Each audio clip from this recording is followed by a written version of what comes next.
my name is Sarah Trevino, and I'm a senior public health studies major at the University of North Carolina. Today I'll be presenting a content media analysis on Voice of America. They define themselves as a dynamic multimedia broadcaster funded by the United States government that broadcasts accurate, balanced, and comprehensive news and information to an international audience. The research question I'm trying to answer today is, how does popular media shape our thinking and understanding of the current refugee crisis in Europe and of the health issues experienced by these Syrian refugees? There are three hypotheses that I will try to prove today given my background information. Number one, Voice of America's agenda is unbiased to U.S. government. Number two, Voice of America will make us believe the refugee crisis is tragic. And number three, Voice of America will exploit the Syrian health issues as they are, which are dire. First, I would like to start you a little bit of background and history on Voice of America. In 1942, 56 days after Japan bombed Pearl Harbor, Voice of America broadcasted to Germany to fight propaganda.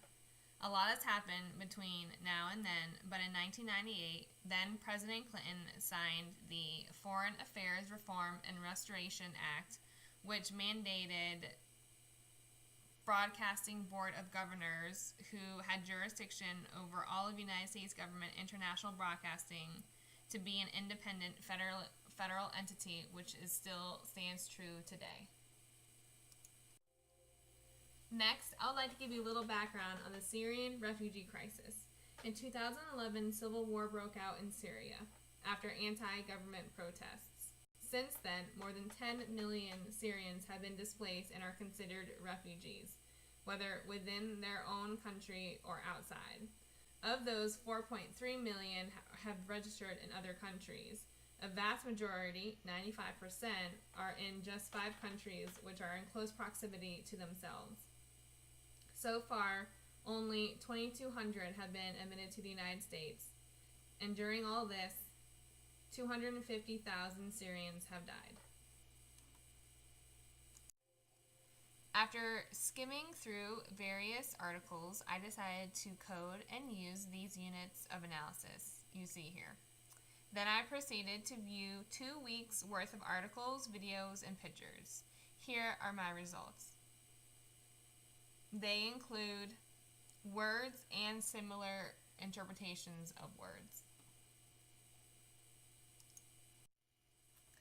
Here I have sample phrases of how I use the unit of analysis, and I tried to get an example of every one. So journey, money, future, security, fear, violence, children, solutions, death, and health.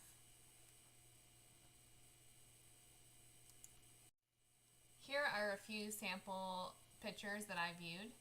As you can see, there are many children. There is also possible death in the middle. In the top right corner, I categorized living conditions under health. In order to answer my research question and prove or disprove my hypotheses, I not only had to analyze the articles, videos, and pictures for my unit analysis, I also had to gather information on whose perspective I was seeing or reading, which here you can see there's a wide range, which from refugees to government officials to non-government officials. From my research, I was able to interpret a few things. There were many perspectives.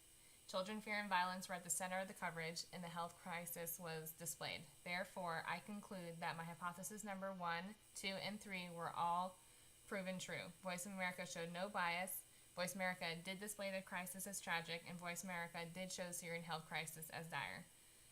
Overall, Voice of America shapes our view and understanding of Syrian refugees as unbiased as they claim. I hope you enjoyed my presentation.